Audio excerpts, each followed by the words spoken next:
नमस्कार। Soulful Monday में आपका स्वागत, आपका खैर मकदम करती है आपकी प्रेजेंटर सरिता सबरवाल। उम्मीद करती हूँ आप खुश हैं और खैरियत से हैं और जिंदगी के हर पल को एंजॉय कर रहे हैं। हमेशा की तरह सोलफुल मंडे में आज मेरे साथ हैं डॉक्टर तानाजी आचार्य जी, जिनसे हम ज्ञान भरी बातें सुनते हैं और उन्हें अपने जीवन में ढालने की कोशिश भी करते हैं। और आज हम एक बार फिर से संस्कारों के बारे में बातचीत करेंगे। 16 संस्कार हैं, जिनमें से कुछ संस्कारों के बारे में हमें तानाजी ने बहुत अच्छी तरह से एक्सप्लेन किया है। तो आज हम गर्भाधान संस्कार के बारे में बात करने जा रहे हैं तानाजी से। तो सबसे पहले इनका स्वागत करते हैं और आपका भी स्वागत है। तानाजी नमस्कार, कैसे हैं आप? नमस्ते जी, मैं एकदम ठीक ठाक। गुड गुड, ठीक ही चाहिए। और जो हमारे साथी ठीक नहीं है, कुशल नहीं है, उनके लिए हम यही कहेंगे कि जल्दी से ठीक हो जाएं और हमेशा तंदुरुस्त रहें आप। ताना जी, जैसे कि मैंने कहा कि आज हम गर्भाधान संस्कार के बारे में बातचीत करेंगे। तो हो सकता है बहुत से लोगों को मालूम ही ना हो कि गर्भाधान संस्कार क्या होता है। तो सबसे पहले हमें ये एक्सप्लेन कीजिए कि ये कैसा संस्कार है। देखिए, आजकल परिस्थिति ऐसी है कि संस्कार ये शब्द जैसे मानो हम भूलते जा रहे हैं। मानव जीवन में संस्कार क्या होता है, इसलिए और आज के समाज में ये 16 संस्कारों की जो चर्चा हम कर रहे हैं, जो वैदिक काल में थी, आज वो कहीं देखने को मिलती नहीं है। ये मानव जीवन का एक अपने आप में एक अधपतन की लिमिट है कि आज ये मनुष्य अपने नेक्स्ट जनरेशन को सुसंस्कारित बनाने का शास्त्र ही भूल गया है, इसका नाम भी भूल गया है। जैसे आपने कहा, ये बहुत दुख की बात है। आज के जी। समाज को उस आधुनिक समाज के साथ जोड़ने का जो हमारा मेन प्रयास है, वो इसलिए है कि जो विज्ञान, मानव जीवन का विज्ञान पहले था, आज टोटली हम भूल गए हैं उसको दोबारा जोड़ना है। शायद इनको समझे नहीं समझे, इनको अच्छा लगे नहीं लगे, बट क्योंकि एक साइंस की तरह हमारे संस्कृति में उभरा हुआ था, इतना एक विकसित अवस्था में आया हुआ था, और उसको हम दोबारा लिंक करके मानव जीवन के नवनिर्माण की प्रक्रिया को लोगों के लिए समझाना चाहते, बताना चाहते। जी, नहीं, बहुत संस्कार। अच्छी बात है। सबको पता चलना चाहिए कि ये क्या संस्कार हैं और वैदिक संस्कार हैं।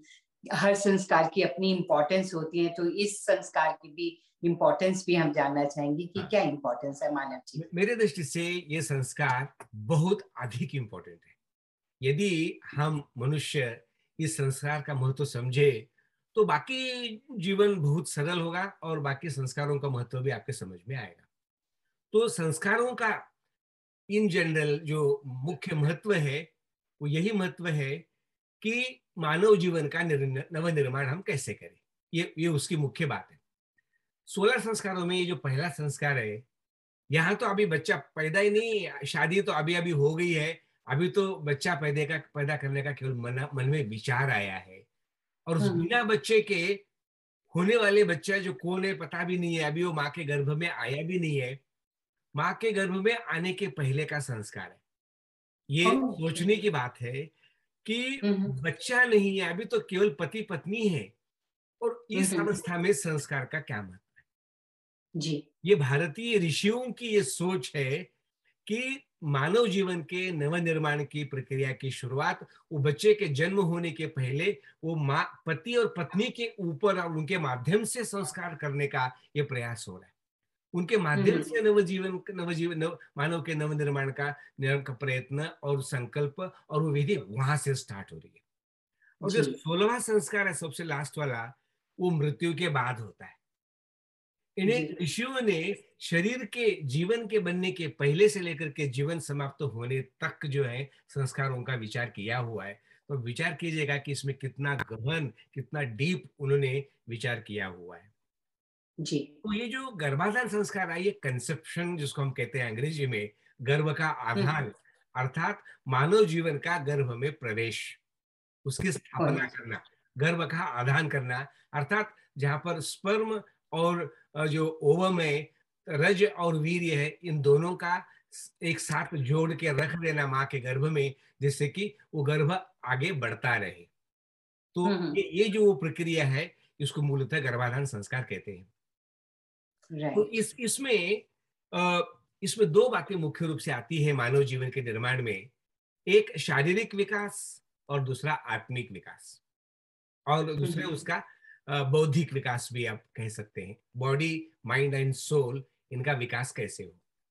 तो माँ बाप को बच्चों को के गर्भाधान के पहले, उसको अपने गर्भ में स्थिर करने के पहले ये विचार होना चाहिए कि कैसे बच्चों का निर्माण करना है, जिसमें बॉडी, माइंड एंड सोल जिनका संपूर्ण विकसित है, फिजिकली, मेंटली, स्पिरिचुअली सभी गुणों का विकास जिसमें हो सके, ऐसी एक प्रक्रिया को शुरू करना है। इसकी तैयारी करना है, उसका प्रिपरेशन करने का है। और एक मानव शरीर का निर्माण और उसका शरीर, बुद्धि और मन जो कुछ है, ये एक रासायनिक प्रक्रिया है, एक केमिकल प्रक्रिया है, एक केमिस्ट्री है इटसेल्फ। और ये वो केमिस्ट्री है जो सृष्टि के केमिस्ट्री के साथ मैच करती है। इसके बहुत सारे बातें हमारे हाथ में नहीं है, बट जो कुछ हमारे हाथ में है, उस केमिस्ट्री की हम साथ दे सकते हैं, उसको फॉलो कर सकते हैं, उतना सा पार्ट हमारे हमारे हाथों में है। तो ऋषियों ने वो केमिस्ट्री जो हमारे हाथों में है, उसको एक्सप्लेन करने का प्रयत्न किया है कि उस केमिस्ट्री को कैसे डेवलप करके उसको सपोर्ट करे, ताकि ये होने वाले बालकों का शरीर, मन और बुद्धि और आत्मा, इनका संपूर्ण विकास हो, श्रेष्ठ मानव जीवन का निर्माण हो। ऐसे श्रेष्ठ मानव जीवन की जो प्रक्रिया है, उसी का शुरुआत जो है वो गर्भाधान संस्कार के नाम से इसमें की हुई है। तो हाँ, तो इसमें कुछ एक बातें मैं बहुत जनरल आपको बताना चाहता हूँ। देखिए, एक बीज को हम धरती में बो देते हैं, और बोने के बाद उसको खाद, पानी और गर्मी, सूर्य प्रकाश और सभी वातावरण दे करके हम एक लुक आफ्टर करते हैं, एक अच्छे स्वस्थ प्लांट को उगाते हैं, बनाते हैं, ताकि उसके ऊपर भरपूर फल फूल आए, वो विकसित हो, और वो एक सशक्त और औषधिमय जीवन, वो ऐसा एक प्लांट, उसका जीवन बन जाए। ये हमारा प्रयास होता है। तो वनस्पति के जीवनों में और मानव जीवन के निर्माण में और पशु पक्षियों के जीवन के निर्माण में भी प्रक्रिया एग्जैक्टली वही है। पशु के जीवन में संस्कारों की क्षमता नहीं होती है, परंतु सौभाग्य से मानव जीवन एक ऐसा जीवन है कि उसमें संस्कारों की क्षमता है, उसमें विकास की क्षमता है, गुण, कर्म, स्वभाव को उसको श्रेष्ठ बनाने की क्षमता है। वैज्ञानिक हम पैदा कर सकते हैं, हम कलाकार और बड़े बड़े गुणी, सद्गुणी, सदाचारी, श्रेष्ठ चरित्र के व्यक्ति का निर्माण कर भी सकते हैं। तो वो शास्त्र जो है हमारे वैदिक काल में बहुत डीपली डेवलप हुआ था। इसके विषय में चरक में, सुश्रुत में, हमारे आयुर्वेद में इतना विस्तार से उसका वर्णन है शास्त्रीय रूप से, कि जो आज के साइंस के साथ में मैच करता है, और उससे भी कई गुना आगे जा चुका है, जिसका अभी आधुनिक साइंस को पता भी नहीं है, पता भी नहीं। तो वो मैं थोड़ा संक्षेप में मैं आपको बताना चाहता हूं। तो इसमें हमारे ऋषियों ने ये पहले ये कहा हुआ है कि संतान निर्माण करने की जो इच्छा और योग्यता पहले माँ बाप में होना चाहिए। माँ बाप जो है उसके लिए सब दृष्टि से समर्थ हो। समर्थ होने में सबसे जो पहला पॉइंट है वो है आयु का। पति पत्नी एक सर्टन एज में दोनों भी परफेक्टली मैच्योर होंगे, तो उन्हीं के संतान जो है अच्छी होगी। परंतु जो जो माँ बाप, जैसे कोई बाल्यावस्था में तो क्वेश्चन ही पैदा नहीं होता, किशोरावस्था में उनमें रजवीर्य का डेवलपमेंट तो हो जाता है, वो इतना इमेच्योर होता है कि वो संतान भी आगे श्रेष्ठ नहीं होती है।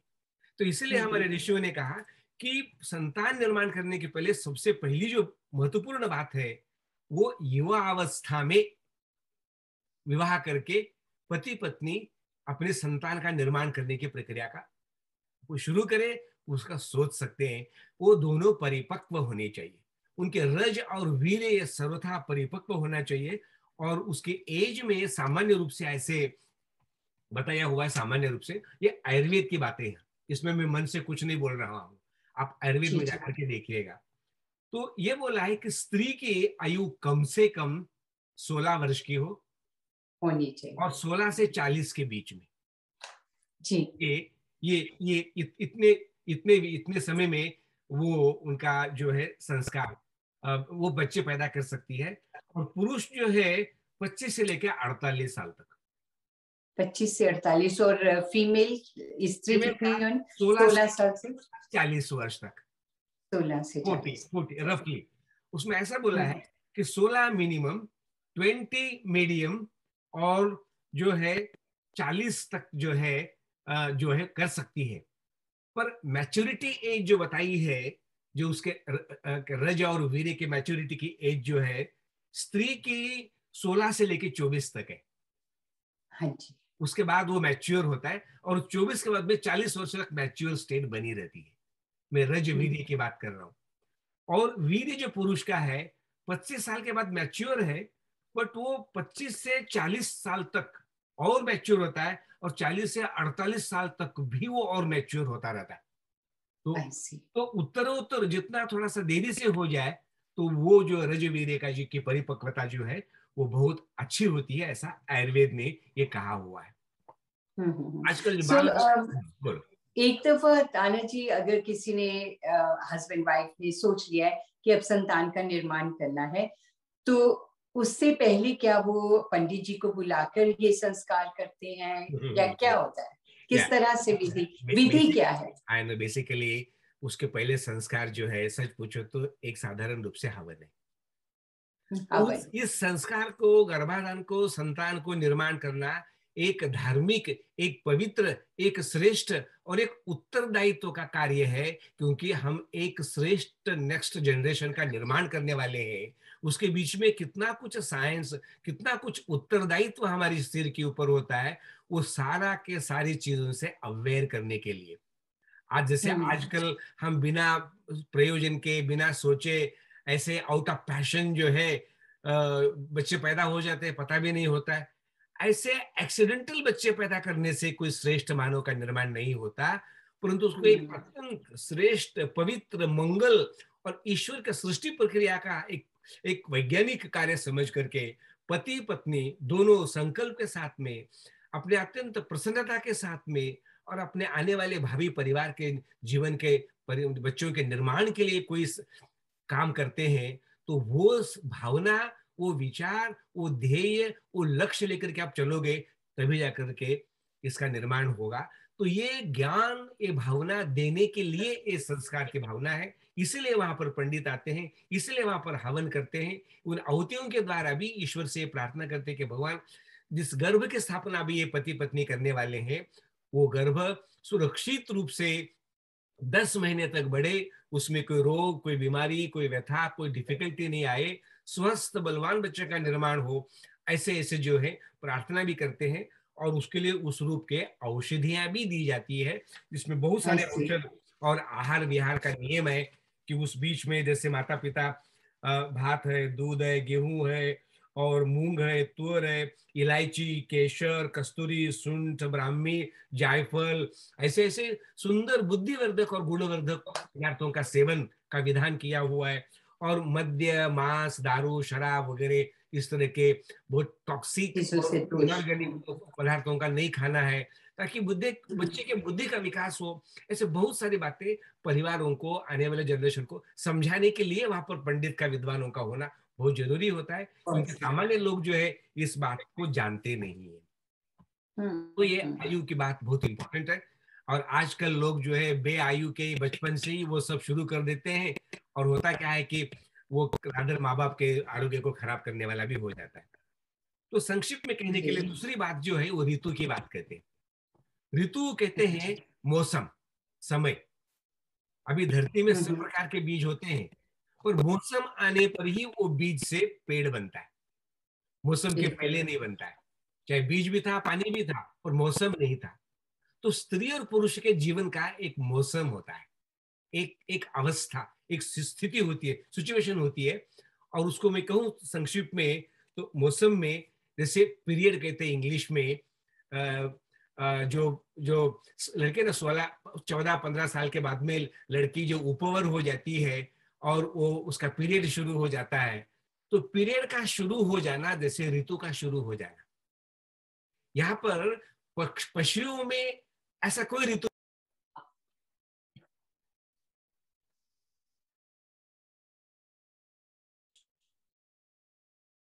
ताना जी, आवाज नहीं आ रही है।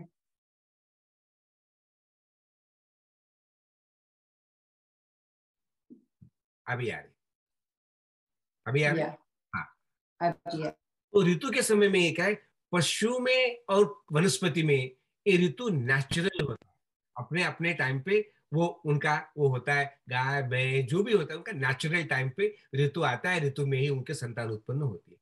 पर मनुष्य एक ऐसा है कि जो प्राकृतिक ऋतु के साथ नहीं है, ये उसके उसके शारीरिक जो ऋतु का टाइम होता है, जिसको अपन पीरियड का आना कहते हैं, वहां से स्टार्ट होता है। और उसके बाद में 2-3 साल के बाद में जो है वो कुमारी लड़की में वो उसके जो रज होते हैं वो परिपक्व हो जाते हैं, 16-18 तक, ऐसे ऐसे धीरे धीरे और मैच्योर होते जाते हैं। तो वो जो पीरियड होता है ऋतु का, उसको ऋतु कहते हैं। और उस ऋतु के बीच में यदि पति पत्नी समागम करे तो कहते हैं कि तभी संतान का निर्माण होता है। जैसे हर इसमें ऐसा बोला है, ऋतु के बाद में 16 दिन, 16 में से पहले 4 दिन तो उसके पीरियड में चले गए, तो 5 से लेकर के रफली मतलब और जैसे 12 दिन रफली लगा लो, तो ये 12 दिन का पीरियड जो है वो ऋतुकाल कहलाता है, ऋतुकाल कहलाता है। तो पहले 4 जो रात्रि है उसको वर्जित किया हुआ है। तो इस ऋतु में भी उन्होंने कहा कि उत्तरोत्तर जो है बहुत अच्छे होते हैं।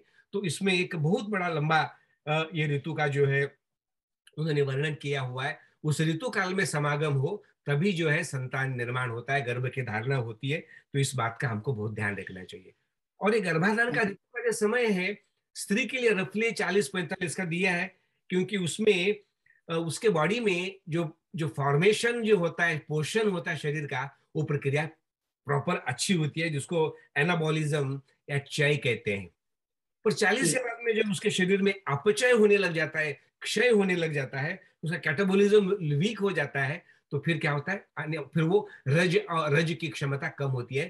तो इसलिए उन्होंने कहा कि 18 से लेकर के 40 साल तक वो ठीक होने से वहां उस समय में जो होता है जो बच्चों का पालन होता है तो वो बहुत अच्छा होता है। तो ऐसा वो ऋतु की बात मैंने आपको बहुत संक्षिप्त में आपको बता दी। तो इसमें काफी बातें और भी है जो मैं फिर बताऊंगा।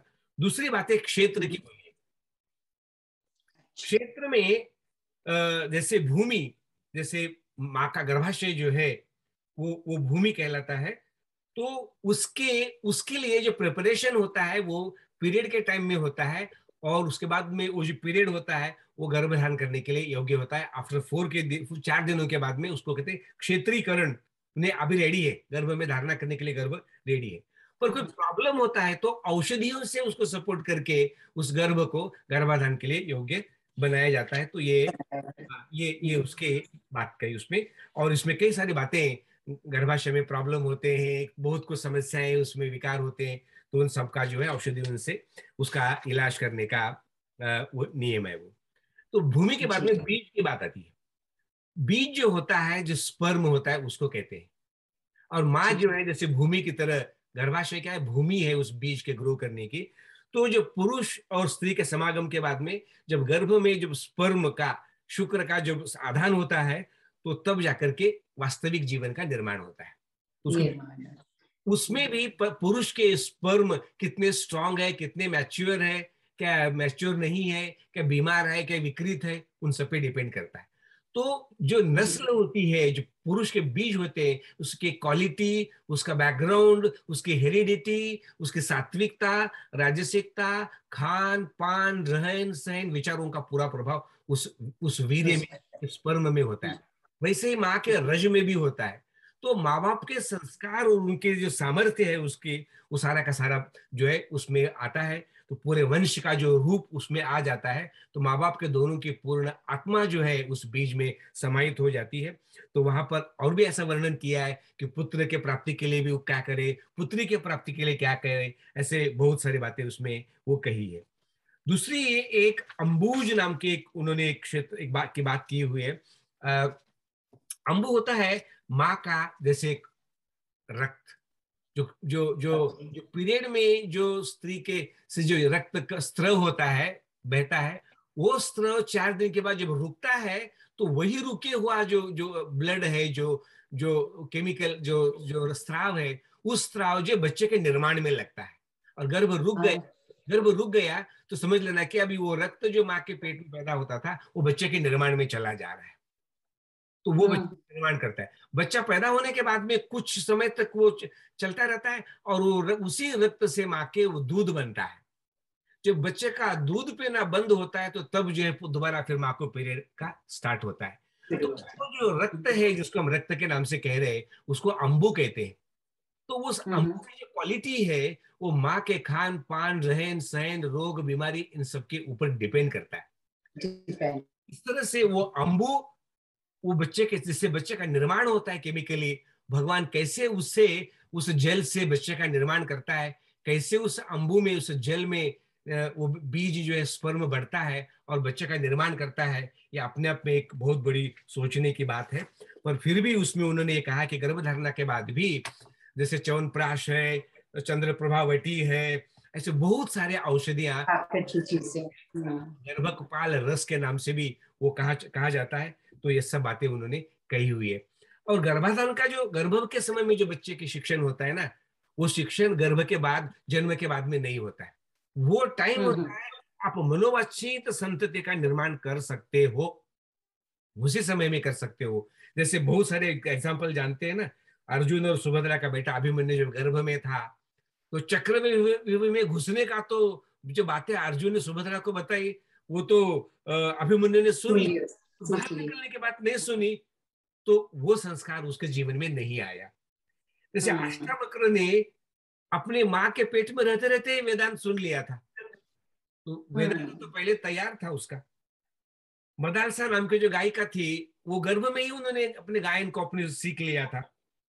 और नेपोलियन की माँ जो थी, वो नेपोलियन जब पेट में था तो युद्ध के दृश्य और बातें देखती थी, सुनती थी, तो उसका परिणाम ये था कि इतनी स्ट्रांग हो गई। तभी कहते हैं ना जब प्रेग्नेंट होती है वुमन तो उससे अच्छी चीजें सुननी चाहिए, जो कहती है उनके बच्चे पर असर होता है जी। तो जो संस्कार सुनेंगे, जो म्यूजिक सुनेंगे, जो बातें सुनेंगे, जो पुस्तक पढ़ेंगे, तो माँ के और बाप के सारे विचारों का प्रभाव गर्भ के अवस्था में बच्चे के ऊपर डायरेक्ट पड़ जाने के कारण जो है दैट इज द टाइम आप अपने मनोवांछित संतान का निर्माण कर सकते हो। ये तो जैसे कीचड़ दिया, आपको मिट्टी दी है, पानी दिया, उस कीचड़ से और आप जो चाहे मूर्ति बना सकते हो। तो उस तरह का निर्माण का सामर्थ्य जब बच्चा गर्भ में होता है तब माँ बाप के हाथ में होता है। तो कुछ हमारे विचार, कुछ हमारे प्रयास, कुछ हमारी केमिस्ट्री, कुछ हमारा खान पान, इन सब के द्वारा बहुत एक श्रेष्ठ संतान का निर्माण करने का शास्त्र आयुर्वेद में अच्छी तरह से डेवलप हो चुका है कि जो आज के साइंस में भी वहां तक लोग नहीं पहुंचे और आज के लोग उसको सोच भी नहीं सकते। तो इस विषय में आप आयुर्वेद में जाकर के बहुत उसका विस्तार से उसको सुने और जाने। ये तो मैंने केवल थोड़ी शुरुआत के रूप में आपको ये बता दिया है कैसे वो खान पान, रहन सहन से बच्चे के निर्माण में फर्क पड़ता है। तो जैसे शिवाजी महाराज का निर्माण हुआ तो जिजामा के कारण हुआ, इसलिए तो माता भवती निर्माता, माँ के लिए उसका सब क्रेडिट दिया है, क्योंकि माँ के खून से, मांस से और हड्डियों से, विचारों से बच्चा बनता है। तो ये गर्भाधान के विषय में मैं थोड़ी सी बात आपको संक्षिप्त में बताने का प्रयास किया। तो बहुत अच्छी तरह से एक्सप्लेन किया ताना जी, हमेशा की तरह वेरी एनलाइटनिंग प्रोग्राम था, सब कुछ सीखने का सबको पता चला। या और यंगर जनरेशन जो है वो भी अगर इस प्रोग्राम को देखे तो बहुत अच्छी बात है, और अंत तक देखिए वो भी बहुत बड़ी बात है। आपका बहुत बहुत धन्यवाद ताना जी, अगले हफ्ते फिर मिलते हैं और किसी और विषय पर बात होगी। धन्यवाद। नमस्ते जी, धन्यवाद धन्यवाद। नमस्ते। और इसी के साथ मैं सरिता भी आपसे अब आज्ञा चाहती हूँ, अगले सप्ताह एक नए साथ हासिल हो जाऊंगी। रेडियो सुनते रहें, हार्ट टू हार्ट प्रोग्राम देखते रहें, और अगर पसंद आए तो सब्सक्राइब भी कीजिए यूट्यूब पर एंड फॉलो कीजिए on Facebook and Dhoom radio. आप सुन सकते हैं ऑन योर टेलीफोन ऐप और अलेक्सा के जरिए and online. Bye bye, take care, अपना और अपनों का ध्यान रखिए। नमस्कार। धन्यवाद धन्यवाद।